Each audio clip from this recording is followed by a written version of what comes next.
2014 Mercedes-Benz GL550. And if you're looking to remove the front panel here, this goes right up underneath, right below the radiator. You can see here, kind of comes in right behind the front bumper.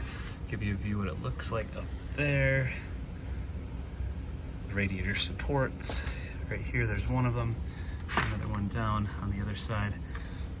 And this panel, it's just this kind of like almost carbon fiber, some sort of composite material. There's 10 bolts that need to be removed throughout from one end to the other. And in order to take those bolts out, you need an 8mm socket right there. So one 8mm socket, 10 bolts, and this panel basically kind of slides right out from the front. The front kind of drops down, and then you just pull it forward and it slides right out.